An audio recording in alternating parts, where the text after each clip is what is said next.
Hello and welcome, I'm Stormo, and this is Unravel, which is a new game that's just come out.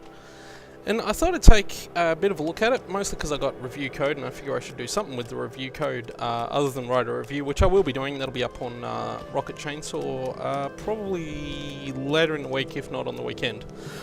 This is the second level of the game, the C level, which I thought I'd do because it's probably my most favourite level that I've seen in the game so far. It's pretty spectacular, actually. And, of course, having been captured off PlayStation 4, which is the version of the game I got, this is obviously going to be sort of post-recording commentary, so I'm going to talk a little bit about how I feel about the game, not so much about what I'm doing in the game at the moment. I did go through this entire level. The levels in this game are reasonably long. I believe there's 12 levels all up, or 12 stages all up. And there's also a sort of hub that you go into each stage from. The basic premise is that you're this character you can see on screen, Yanni, who is made, as you can probably tell, of yarn. And he jumps around and does stuff. And I haven't really, I guess, fathomed out the story yet, but I mean, there is a story, and it's one of those games that has a very subtly told story. Like, it's there for you, but you need to pay attention, and I'm also not far enough in the game yet for it to really be revealed. I do know, from having looked at the review guide for the game, that the whole thing was in fact apparently inspired by vacations in Scandinavia, I believe Sweden. And the game, you can probably tell from that sign there, and there's other text in the game, and it is all in presumably Swedish at that point. So that's really neat as I figure this puzzle out. And I just want to talk about some of the mechanics. Now, you can tell that Yanni has this trail of yarn running behind him, and that follows you basically everywhere. So you leave this trail as you go through the stage. One thing you do, which I've just done there, is there are these sort of attach points or hooks that you can just hook your yarn onto and use it to swing off and various other things. You can also actually tie your yarn to a hook to permanently lock it there instead of just holding the button down to attach to it.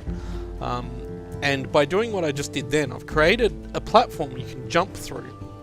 As I somehow decided to mess that up the second time around. But you can create this platform to jump on, and once you've jumped on it, you can actually, well, once you've created it, you can jump up and down on it by flicking the analog stick down and then lifting off. And I don't know why I'm messing around, because I've already got this part done. This is so bad. I've been through this level once already before I did this. I picked this level out to show in the video because I just loved everything about it, just the way it looks and the way it works. And you can see there I picked up a whole bunch of yarn. As he moves, Yanni trails the yarn behind him, but he is of course made of yarn and only has a finite amount of the stuff in his body. And when it runs out, he actually gets pretty horrifyingly skeletal too, which you'll see as we mess this kite run up. There'll be a second one shortly, because I went entirely the wrong way here. But yeah, this is really fun. You get to fly this kite. And you can see here, I do it a lot better this time. You've got to sort of dodge trees and stuff. It took me a few goes to work this out when I initially did it.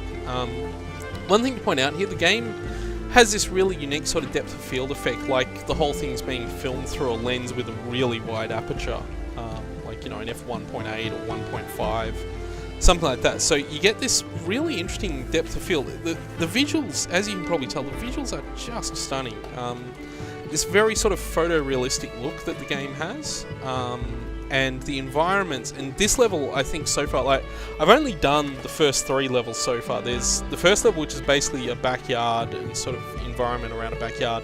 This level, which is actually the sea, and then the third level, which is in a sort of forest type area, and I haven't fully finished the third level yet, and I know there are further levels. There's like a snow level and a few others as well later on, but this level I picked out because the environment and the way it's presented here, this is just so good, but also just because I really love the atmosphere. You get this very I suppose feeling of going to the beach, but not on a maybe on a summer's day, but on a sort of sunny winter's day. Like, it feels, I don't know why, but to me it felt very cold. And I think if you've watched my videos enough, you know that I very much tend towards games that provide atmosphere and environment details. Like, I love a game that has a really good world. And that's sort of what's kept me engaged with this game. The worlds that each level's set in feel really good. You can see in the background, actually, like, and this is a good place to start. It's blurry, but you can see the cliffs, and then further on there's the hint of something like a town or a city in the background there. And there'll be more of that. I'm not even sure what I'm doing here, to be honest. This is easy, and I messed it up a couple times. You see those knots in the yarn there? That indicates that Yarny's running a little bit low on his yarn. But fortunately we've got that, and that allows us to refill our yarn, so we can keep moving on as we go down here.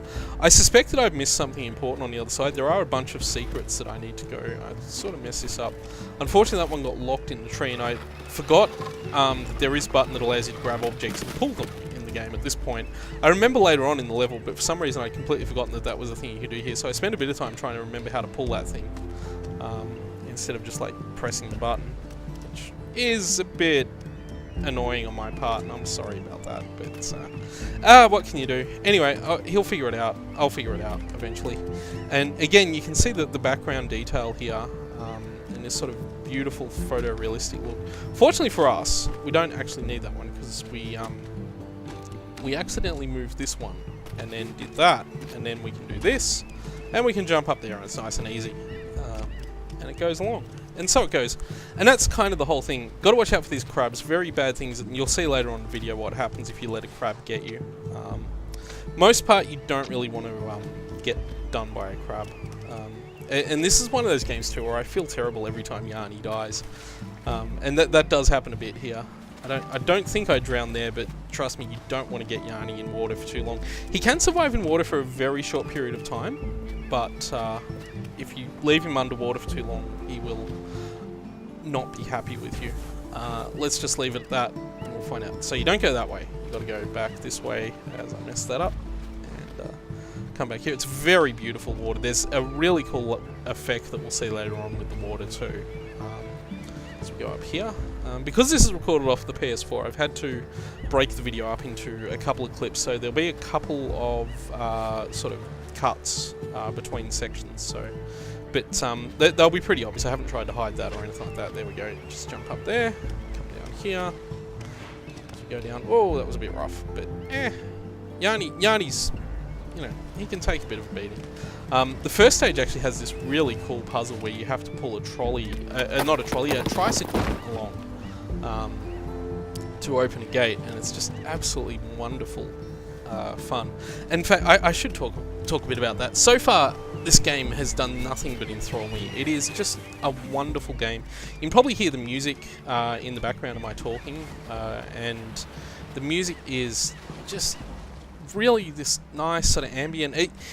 Overall, I couldn't help but feel like, and maybe this is just because of the setting of the first level being a backyard and a garden, but the whole game gave me a vibe of the movie Arrietty, the Studio Ghibli film that's based on the book The Burrowers, and especially because Arrietty has this magnificent soundtrack by Cécile Corbel, which is she's this French musician, and she does her own songs and stuff like that, but she did the soundtrack for Arrietty, and I was trying to figure out if I could break that branch, if there was something there, and I realised there wasn't. It took me a while to figure out what I was supposed to do here last night too, when I was playing through this, but anyway. But yeah, and the music in this does remind me a lot of the kind of music she did for Arrietty. I mean, she actually does a lot more pop stuff as well, but if you go on YouTube and look up, I think it's either Hidden Garden or the Secret Garden or something like that. It's basically like the title theme from Arrietty anyway. If you go on YouTube and look up that and listen to that piece of music, that kind of is what the music in this game reminds me a little bit of. It's a bit different in some ways, I suppose, but maybe it's just because both of these things are about very small creatures trying to survive in what are for you and I very regular, normal environments, but for what are for them terrifyingly hostile environments. And you see this wave effect that's going on with the water here, and you just see the wave coming in from the background and then washing through into the camera before fading down. and it's such a wonderful effect. And you'll notice actually too that it pushes the camera around a little bit. You'll actually see, whoa, that didn't go well. That's what happens if Yanni spends too much time underwater, and that's why we want to avoid those waves. Because they're both about these small creatures surviving in hostile environments, I couldn't help but feel a little bit of Arietti went into this game. But I suspect a lot of things went into this game, and it's one thing that I really feel with this game. And of course, it was introduced. Oh, fell in the water. It was introduced to the world at a very charming E3 presentation last year. I forget the main developer's name, it's completely slipped my mind, but he came up on stage, and pretty much the reaction, I was following everything along on Twitter while watching the stream at the time, and the reaction of everyone was on Twitter was that he seemed so much like he wanted us to like the game. I failed again. He seemed so much to want us to like this game, and it's definitely a feeling you get as you play the game, is that there's this earnestness to us. This is a game that wants you to like it very much, but not in a sort of obnoxious, deliberate kind of way. It's sort of just putting itself there and being very humble about itself, but at the same time, it says, hey, you can do all this kind of stuff, and and it's hard to describe other than that it's clearly made by people who have this genuine passion for what they were doing, and there's a lot of heart and a lot of feeling in the game as well. Like, it very much, I actually find, and the other reason I chose this level is because of what happens at the end, which you'll get to see as we go. There's this very heart and emotion. It took me a long time to figure this puzzle out last night, but I worked it out pretty quickly today because I remembered. And I also, that's the point where I remembered that you could do that. I completely forgot you could do that. Anyway, but yeah, there's just so much heart and love that's gone into this game. The environment detail is a really good example of that. Every environment is just lovingly detailed, but more importantly than that, everything evokes the feeling. And looking through the review guide, the review guide actually talks about how the developers, I don't know why I did that. I just completely messed that up. But the review guide does talk about how the game is supposed to evoke this feeling of holidaying in Sweden and this kind of life, that childhood that the lead developer grew up having in his home country, I guess. And it really successfully does that, I think. There are these little scenes. We saw one earlier. There's these little sort of ghostly background people, like memories of someone or something. And I suspect as the game goes on, there's a very tragic story unfold. I'm kind of worried that there's a very tragic story unfold. What I'm actually trying to do here, and the video will actually cut before this happens, unfortunately. What I'm trying to do, you can just see there's a token that you can pick up. There are these sort of secret collectibles hidden in every level, I guess the idea is that you go through the level and collect them. That's actually what I'm trying to do here, but I don't do it very successfully at first. And then I do that accidentally, and then I do that and I die. But yeah, and I love that there is... It's one of these games, and I suppose we talked, or there's been a lot of talk about Jonathan Blow's The Witness lately, with the way it's very much a game about puzzle solving and... also, though, a game about creating a world and creating atmosphere and trying to unravel some kind of mystery and unravel some kind of mystery or story that isn't being explicitly told to us at the time. And I think that that's a really perfect and really cool idea. And I haven't played The Witness, so I don't know how well that game actually pulls it off. I've only been watching other people's videos of The Witness. So I haven't played it, and I don't know how well that game pulls that off.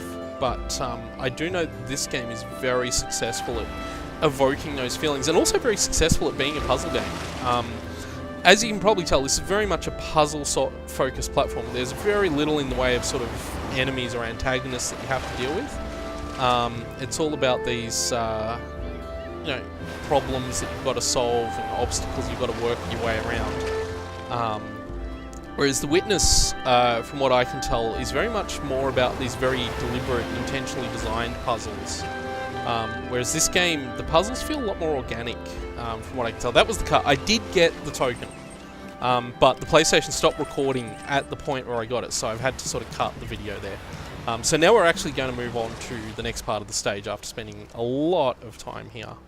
And you'll actually see too as we go through this stage that even the environments in this stage vary. Like we started out in that sort of forest, and now we're moving through to...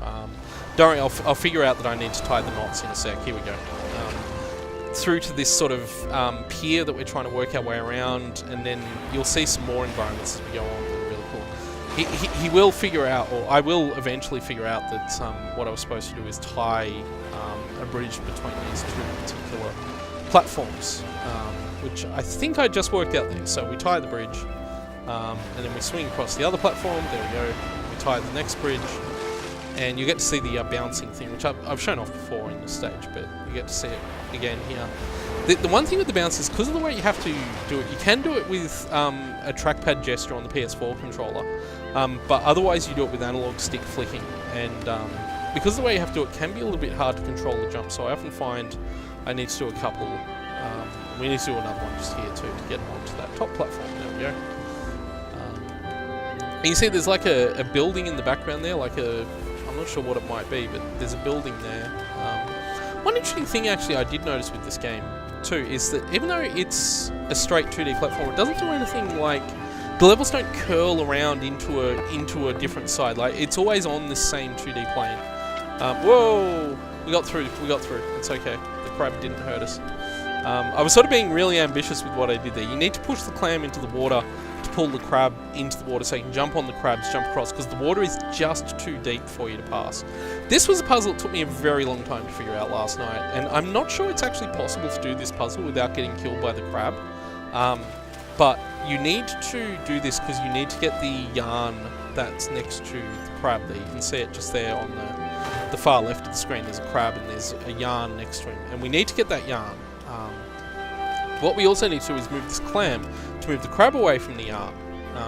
And it's all very sensible, it makes a lot of sense, and it's very logical once you remember how to do it. But of course, the tricky part with this puzzle is setting this bridge up so you can get the clam onto the bridge. And this is a mechanic that happens in the game. Once you have these bridges set up, you can actually pull objects onto them. I don't know why I decided to do that. Oh, I know why I decided to do that, because I thought I had a bridge and I didn't have the bridge. So now I'm going to set the bridge up, and so we've tied that up, and then we've got the bridge, and you can tell you've made a bridge because the yarn will actually glow very slightly, and then I accidentally undid it. But that's okay actually, because that actually frees up some yarn for me, so it makes life a little bit easier. And then we pull it down, walk back along here. I'm not sure if for some reason I decided that I needed to undo that. And then just... Oh, that's right, I was running out of yarn. That's right, I ran out of yarn. You can see the knots and yarny being very thin and skeletal. So I had to go over here and grab that so I could get enough yarn to push the thing back. So now we go and we do it. It's nice and easy. So we push it towards the crab comes out, we jump off the crab, we get the yarn, and then the crab comes and knocks us into his cave. And we die. But we survive, and the crab is gone. So I just want to point that out. So we did well. And now we need to make another bridge. So we went through all that just to get that, and because we can't jump up there, because Yarny doesn't actually jump very high. So we need to make another bridge. One thing I have noticed with this game, as I played it through, is the game, I'm not sure if it really is doing this, but it feels like the game does fudge physics occasionally. Like, it's one of those things too where the physics in this game are very predictable and very accurate. Things behave as you would expect them to. And here's another one of these ghostly scenes we're talking about too, with the children on the bucket. Before you go into this level, there's actually a photo of those two kids playing at the beach. And each level is actually entered through a photo in a house. And I cut that out because I didn't really want to give... There are aspects of it that I feel would be giving away a little bit. And I feel like this is one of those games where the best way to experience it is to experience it yourself. So while I am giving away an entire level here, I've not really provided any outside context to this level. So you'll get that if you go into the house. We knock this thing off that we're going to need. And the cool thing about this thing is it floats. So when the water comes in at us, we can stand on it and it lifts us above the water and we sort of sink down. But we also need to do this, and then we need to quickly get back over here because it won't float. We need to survive. And we did. And then we need to get back over here. We need to push it further. We need to be really careful. We need to stand on it. Oh, no, no, no, stand on it, stand on it. Oh. Well, that wasn't quite how you were supposed to do it, but it's okay. We'll get there. We'll get there this time. Whoa. So we got a little bit drowned. But that's okay. We just attach our thing. So, yarn management generally isn't too much of a problem in this game, I found. But very occasionally you can find yourself a little bit short on the yarn you need. And you might need to backtrack just a little bit to ensure that you're getting it how you want. So, you can see here what we actually want to do is that, and then that actually knocks a sort of lever type thing down that'll form a platform for us once we get back there. But we need to be quick to get here, because the wave will come in, as you can see it. Come in, we've got to stand on it. Once we stand on it, we can get up here, which is great. And again, you can see buildings and houses in the background. There's clearly a place, and a really cool sense of place here. I'm not sure how long it takes me to remember that this is not what I'm supposed to do. I think I'll give it one try. This is me going, oh, hang on, I need to bring that thing with me, don't I? Which we do. We actually need to. And I do this in a really roundabout way that I'm not sure is the way it was intended to be done. But we do it a specific way. We do it our way, you know? And again, it's one of these things, this game very much isn't... oh, yep, there we go. This game very much... that's not what you want to do. No, no. No, no, no, you've done it wrong. There's... Pretty much every puzzle has more than one way to do it, and we need the thing because we need to be able to get up there. So that's what's going to happen as we don't drown. I thought I was going to drown then, but I didn't, which is really cool. But yeah, what we actually need is the thing. We need to knot there, so we've got the bridge that we need. Oh, okay, we unknotted. That's not what we needed to do. Yeah, this is me messing it about. Making a real mess of it here. But getting on with it. You know, working our way through. It'll happen. It will eventually happen. So, don't panic too much. We'll get this.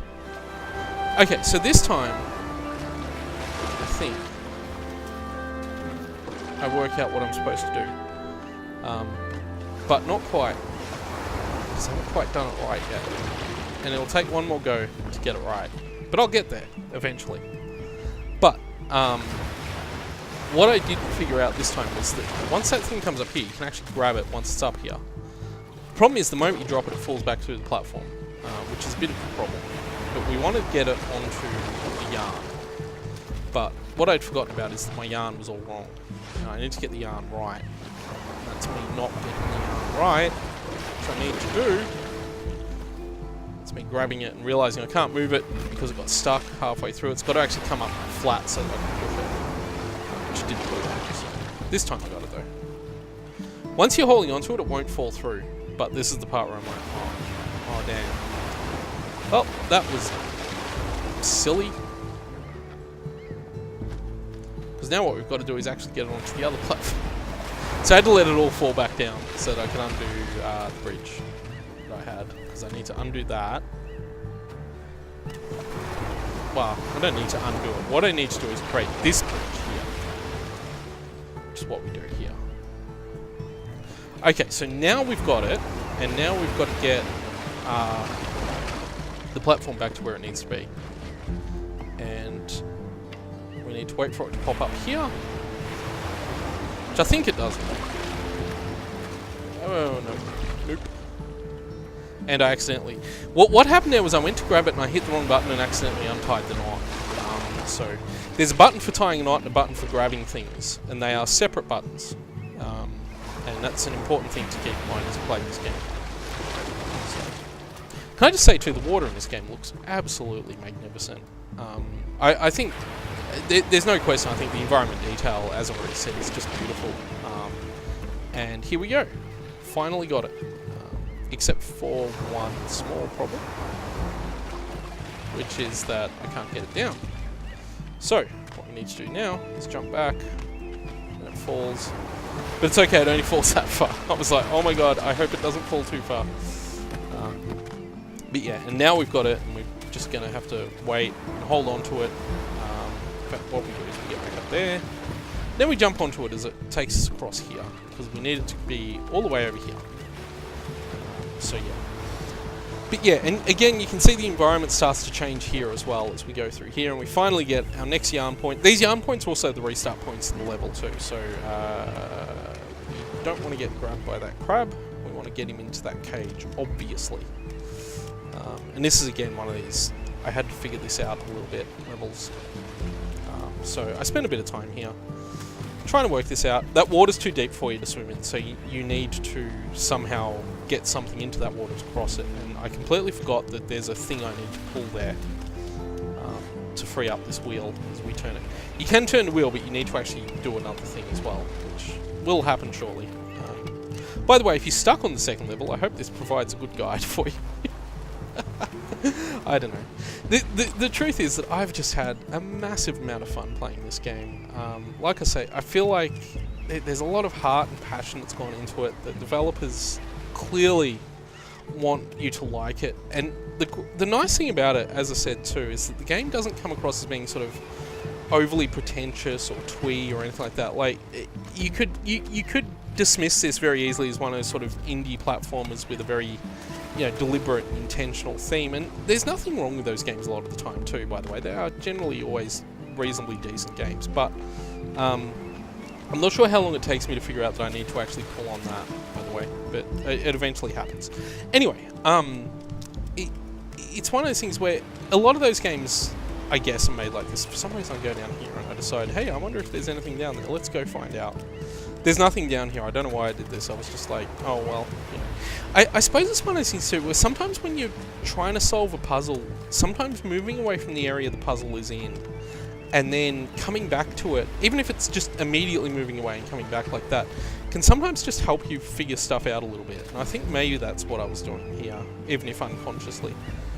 But I figured this out eventually. I'm sure of it. I'm sure I'm like, oh, hang on, no, he grabs that, and then I can do that, and that happens, and then the crabs are like, oh, I'm trapped in a cage, and now I can't move, and I'll just take my yarn, I'll wait for him to move across to there. You know, in some ways, Yarny is a little bit cruel to these crabs. Though, to be fair, if the crabs get you, they're not exactly friendly, so... I think I did that just so I could get some extra thread in case I needed it here, but I don't believe I need it here, so we'll go up there. We go up and we go into here, and we need to jump up here. This is kind of an awkward jump I found, actually. You're supposed to jump onto that platform, but I found it can take a few tries just to get that, and we need to pull on that. Doing that, we push that out, and we have a new node. So we get up there, and on here, and now we're sort of going through someone's fishing boxes, and various other things that have been left on a pier or that kind of thing. There's a lighthouse over there, by the way.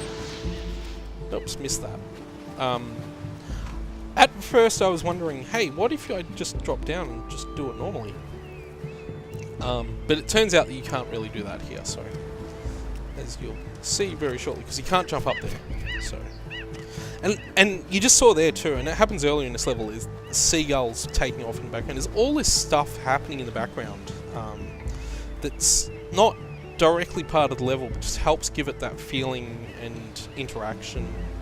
Not to mention, I think the blurring effect is a really, really nice way to bring the foreground and the action out, while giving you enough detail that you can sort of see where you are and what's going on in the background. I think that's really clever and really smart, especially for a game that's using this very photorealistic style. And you can actually see here too, the foreground, yeah.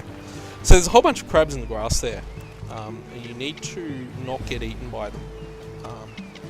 Because that's what happens when crabs eat you. Yeah, it's unpleasant, I guess. Still, I think it takes me a couple of times to get through this as well. But as I said, you can see even in the foreground. So I was talking before about using like a really wide aperture to create that depth of field effect. You basically, I don't know, if you're unfamiliar with the way cameras and camera lenses work, inside the lens there's a thing called an aperture, which is a very small sort of, I don't want to say plate, but it's a very small thing, and the aperture is basically what the light passes through on its way to the actual, well, in a modern camera it'd be sensor, but in the old days it was the film plane. And that'll be the next cut where the video stopped recording and I had to start. And I can't remember if I did anything important in the break. I don't think I did. I think it was the point where I did figure out what I was supposed to do and I got crabbed again. So I hadn't quite figured out that you actually do need to pull the crabs away from you to make that swing. Or pull the crabs to the left to make that swing. Anyway, so the aperture in a camera, the way it works is that it's what the light basically gets focused through by the lens on its way to the film plane. And the aperture determines a couple of things, one of which is how much light actually hits the film plane or the sensor. There we go, I made it that time. And the important aspect of that is that a very narrow aperture, and again, this takes me ages to figure out. I don't know why this puzzle always takes me ages to figure out. It did last night when I did it, so it's actually pretty simple. But you need to do a thing that up until this point in the game you haven't actually done, which is you need to make a sort of swing using, well, you'll see in a sec. So you can pull that back, but that's not how you do this. And you need to make a swing by jumping around here and looping around, and it just takes me far too long. I know now, like watching this back, this is as frustrating for me to watch as it is for you guys, because I know the answer. I'm just like, oh, I'll get to the answer already. But no, it's nice and easy once you figure it out, but I didn't figure it out for a little while here. So anyway, getting back to talking about cameras. The aperture, like I said, is what the light passes through. Now, the aperture has a couple of really interesting effects. A very narrow aperture lets very little light through, which means that you need a longer exposure time. But the thing that a narrow aperture does, and I can't remember the physics behind this, light and lenses have, there's very specific physics effect happening here, but a small narrow aperture, which on a camera will be one with a high f number, so say like an f5 or f6 kind of number. F numbers, by the way, are what you indicate an aperture with. So the higher the f number, the narrower, the smaller the aperture, and consequently also the slower the lens. They refer to it being a slow or a fast lens, and that all refers to how wide the aperture can go, because a wide aperture allows you to get a lot of light onto the film sensor very quickly, which means that you can take shots at very high exposure speeds. So you can take, instead of maybe 1/250th of a second, you take it 1/1000th, 1/2000th, that kind of thing. So you can get very high exposure speeds, which of course leads to photos where you get a lot of a very fast moving action scene that looks completely still. Pardon me. But the downside to the wide aperture is that a lot of that light that comes through the lens is unfocused, and there's only a very narrow plane on the lens that will be in focus, and you can adjust where that focus is by adjusting the lens focal point, which is what the point of your focus adjustment, your manual focus adjustment, is.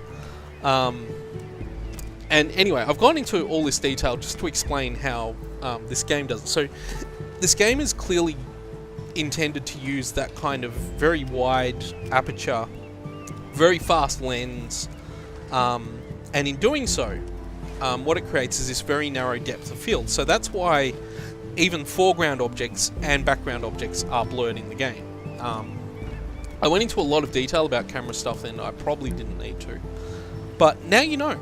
I do feel that one of my goals as a YouTube person is to educate everyone. As I run out of yarn, I'm making a real meal of this. I will figure it out eventually. But yeah, I do feel that it's important to educate, and I think knowing about how apertures and shutter speeds work on cameras is kind of important. Especially if you plan to take a lot of photos. Like, most of the time it won't matter to you because 90% of your photos might be taken on a mobile phone or something where you don't really have any control over aperture or shutter speeds or anything like that. The phone does it all for you. And I would honestly kill for like an actual mobile phone camera that provides all that kind of stuff and isn't buried inside one of those old Nokia Lumias, where they actually did put all that stuff into it on the assumption that people might actually want to use it, but they all ran Windows. Anyway, that's enough of that. Getting back to what I was talking about. So the effect of the depth of field in the game, of course, is that you get this plane where your character operates on, in quite a lot of detail, and then everything is sort of blurred out, and it actually helps with the photorealism, weirdly enough. Yes, using photography effects to create photorealism, how novel. But what it does, it means that the background effects and events can actually be quite, quite not that detailed, but because you're blurring them out, a lot of the detail that might not actually be there is suddenly sort of filled in mentally by the player watching the game, or someone watching the game. So it means that they've done some really clever tricks to create a game that's more detailed, more photorealistic than it might actually appear. And I think that's really smart and a really clever way of design. This is the point where I remembered how to do this. So we're about to move on to the next part. Yes, see, I did it. I am awesome. And we go into a boat shed, and we're just running out of yarn. We just had enough to make it, so we made it. And this is easy for me because I already figured out how to do this, but coming here the first time, it did take me a little while to work this out. Well, weirdly, coming here the first time, I immediately knew that I should probably go up. And there is one of those secret tokens in this level, but I already got it last night, so I didn't even bother trying to get it here. I still haven't found the others yet, and I will eventually obviously find them, but I haven't quite figured them out at this point. I messed this jump up a few times. It's a really tricky jump because you've got to get to a certain height, and he actually slows down going up the incline. And when you go to jump, you don't get a lot of jump height, and when you land, you accidentally knock the thing flat. So you've got to be a little bit careful. That's the point where I figured it, where I got it. So that's really nice. And then we swing across here to here. This is actually a really cool puzzle, and it's interesting too because I had conversations with people who've had problems with this puzzle, and it was a puzzle that I figured out almost immediately when I got here, and I realized that I could do this, start that engine. And then what you need to do is you need to go up here and do this. So if you are having problems with this boat puzzle, this is how you do it. And I think it took me a couple of goes just to get the pull, because you need to actually pull the engine, and when you do it right, which it's not doing, for some reason it wasn't pulling for me, I was using the wrong button, but here we go, and yeah, it'll cut that rope, and that'll break everything off. The boat will shoot forward, out of the boat shed, and across to what is almost the end of the level, and I should probably finish up before we get to the end of the level, because there's not very long to go. I think Unravel is a magnificent platformer. I think the puzzle focus is really nice, and I think it has some really touching moments like this one that you're about to see at the end. And I think you guys should totally check this game out. It is really good. So I'll say thank you all for watching, and see you all next time, and I'll leave you with this really cool moment.